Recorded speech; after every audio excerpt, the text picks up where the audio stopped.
Hello everyone and welcome back. Now this time we are going to discuss another application that you can use for your online class. Specifically, the name of this application is Wheel of Names. Wheel of Names. So in your Google browser, all you need to do is type Wheel of Names. So this is the name of the application. So if you're already familiar with this, to level the playing field for other participants and listeners of our discussion for today, we are going to go through briefly the features and the settings that you can use while using Wheel of Names.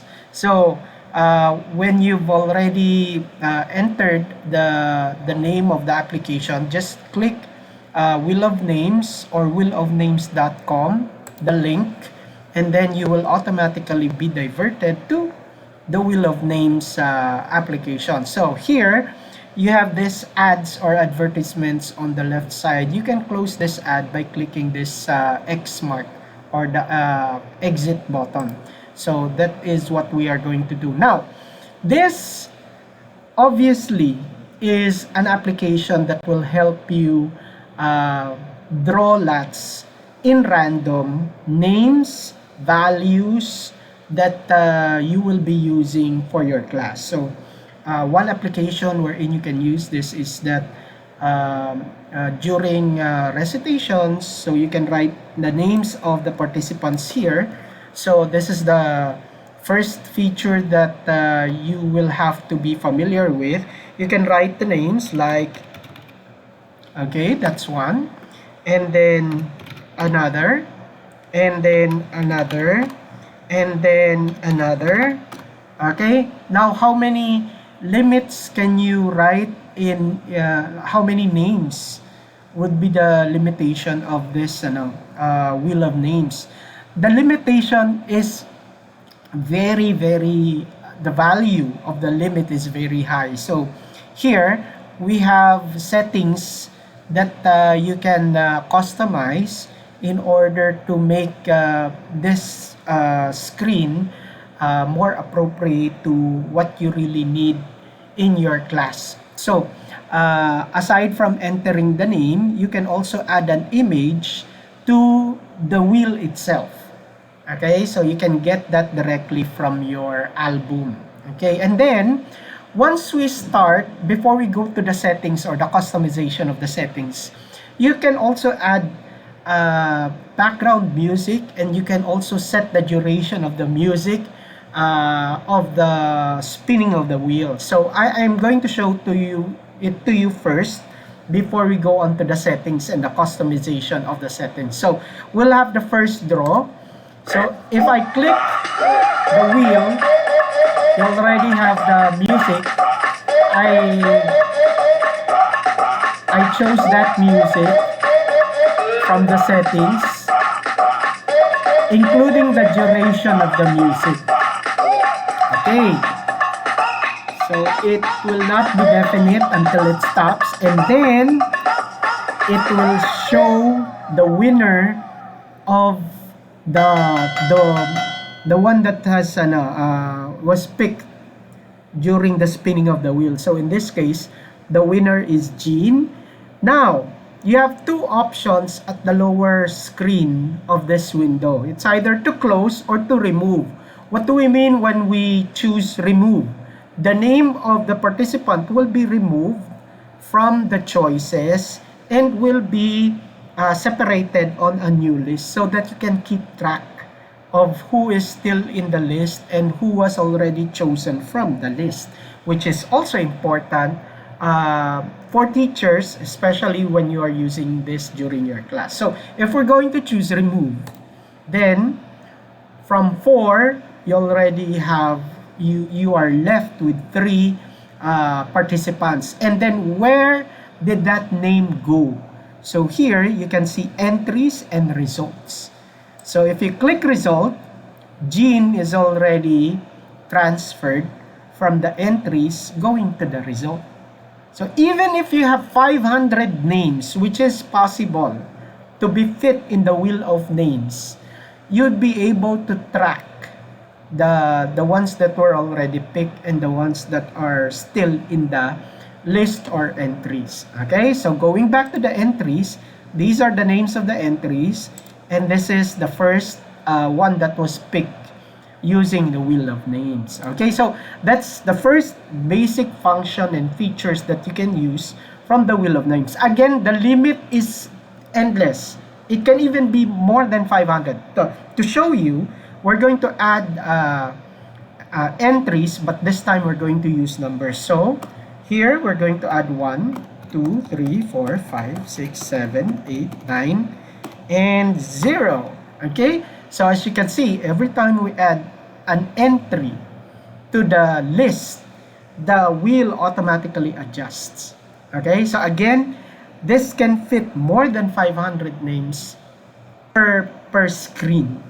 Okay, so now let's go to the customization. So this is what you're going to click if you want to start with a new wheel without the names. So instead of erasing them, you can just click new. And then this one is if you already have a file saved. This one is if you want to save your file. Now, this one is if you want to share this in your social media account. Now, in the customization, this is where we are going to discuss this more a little bit detailed.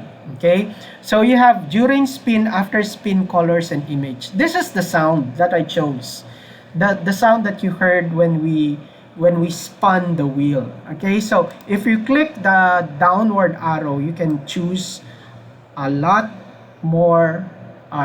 You will be presented other options here. So there are a lot of music wherein you can choose from.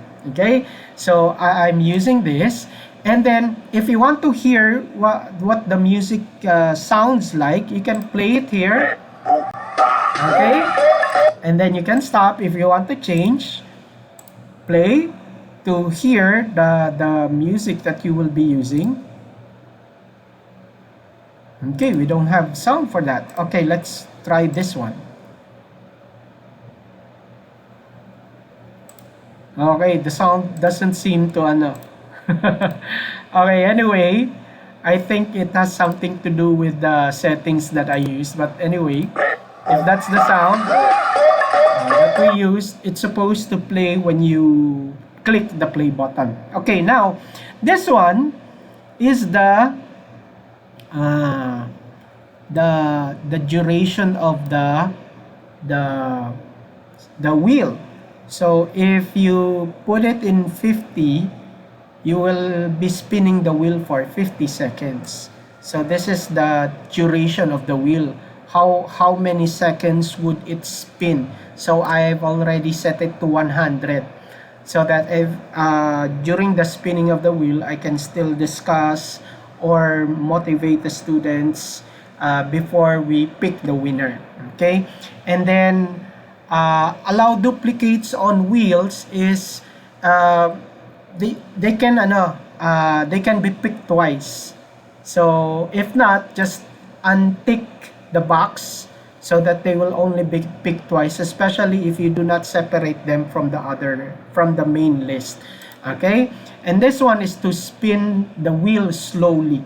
So if not, that's the regular speed of the wheel, the one that I showed you earlier. But if you're going to click this, it's going to spin slower than the one that you saw earlier. Okay, aside from that, after the spin, what should happen? So animate the winning entry, including the throwing of the confetti after presenting the name of the winner. So this is after the spin, and then you can also set the colors of the wheel and then the image in the center of the wheel, and then you can even set the size of the image in the center of the wheel. So you have a circle at the center of the wheel, you can put an image there, the logo of your school, the logo of your class, or the logo of your subject, in order to really customize the wheel that you're going to use. So basically, these are the customizations that you can use while using this wheel of names. Okay, so if you have already set this, during the draw you can click full screen so that you will be seeing the wheel itself. Now once you click start, you won't be able to stop the wheel, so you have to, if you set the duration to 100 seconds, you have to wait for 100 seconds before you can stop the wheel. So you will not be able to modify or control the spinning of the wheel. That's why it would be very fair if you use this during any particular activity that you see fit during your online class. So we'll just exit full screen. So aside from that, I think that's it. This one, you can sort the names. So alphabetically, from A to Z, ascending or descending order. Okay, so if we're going to click this, you're going to see that 0, 1, 2, 3, 0 to 9, and then the names are arranged alphabetically. Okay, and then this one is if you want to shuffle the names in random, okay, before you start the spinning of the wheel. Okay, so basically those are the settings that you can use in order to customize the wheel so that you can use this application in your online class. So I hope you were able to learn a little bit about the wheel of names, and I hope you would be able to use this as a form of motivation and to make your discussion a little bit exciting than usual if you have not yet used wheel of names. So thank you very much. Stay safe and God bless everyone.